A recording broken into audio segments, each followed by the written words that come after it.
Will they reboot Star Wars? Welcome to Star Wars Uplink. The rebooting of Star Wars has been discussed about time and time again, but I think now is one of the most relevant times to discuss something like this as the galaxy gets wider and wider and Star Wars goes deeper and deeper. Is it time for them to start anew? Is it time for them to go back to the beginning, to a galaxy far, far away?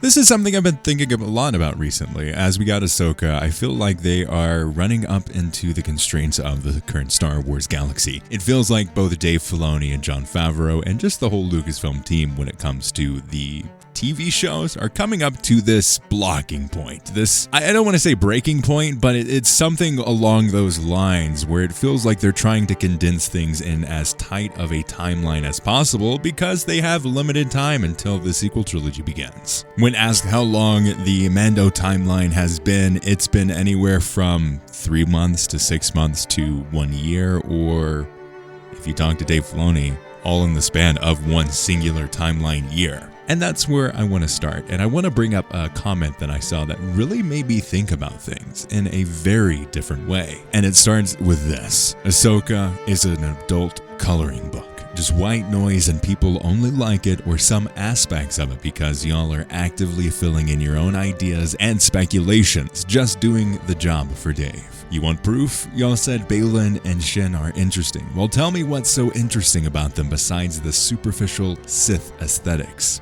and whatever you speculate their deal is. Did the show answer any of the following questions? Why did Baylan want to start a war? Does Shin share his beliefs? Why did they split up?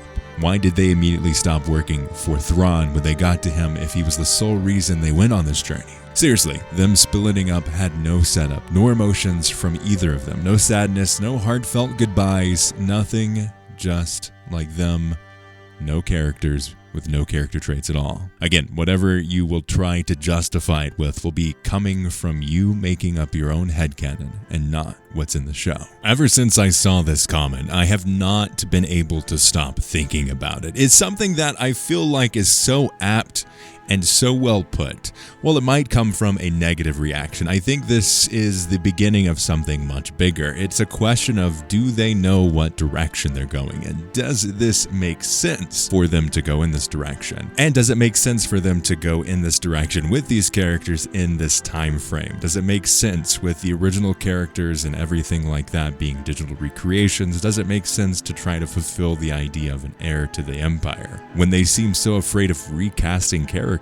I think it's an interesting point to start discussing and leads perfectly into the idea of, will they reboot Star Wars, or are they already in the process of rebooting Star Wars? They are already changing our perception of the Force. The stuff that they're putting into Ahsoka and how Sabine reacted in her trainings and this later life Force sensitivity that they're playing around with a lot is already impacting a lot of our perceptions of what will eventually take place in the sequel trilogy, at least how I will watch the sequel movies. And if you look at The Rise of Skywalker, a movie that I am not a fan of in the slightest, but if you look at that, they tried to do things a little bit differently in that movie, and while I think they achieved some things, I think they failed at others. But when you look at their idea of the Force, it's still very much, you are a Jedi, like your ancestry before you. You're powerful because of your ancestry. That was the direction that they went with after The Last Jedi and its creation of. Basically, there are Force-sensitive people all over the galaxy utilizing the Force in various ways and to various amounts. And Ahsoka was playing around with that idea. The idea that, yes, you can have this strength or you can have this power, but to really facilitate that, you do need some training. And this piece right here is where things get interesting. As the Force gets more nuanced, as it gets more powerful, as it gets more specific with all of the TV shows and specifically in the Mandoverse, we're going to see a different view on the sequel trilogy than we have ever seen before. and it's going to change how you view those movies. As with most prequels, they do have a point that they're going to have to end by. They at least have to lead up to that point where it makes sense for the First Order to take over. It makes sense for the New Republic to be in this very sensitive and very vulnerable place for the First Order to take over. And it needs to make sense that Kylo Ren gets failed by Luke. It needs to make sense that these events happen.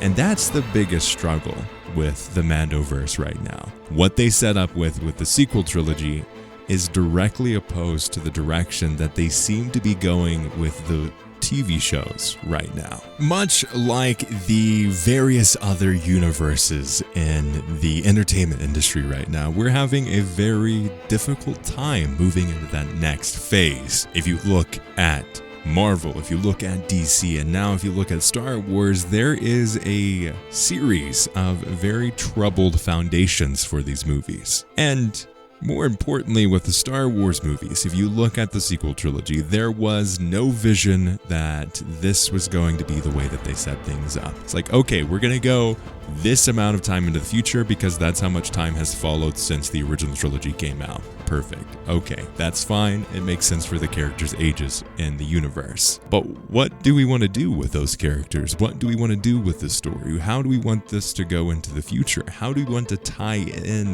the end of the Skywalker saga?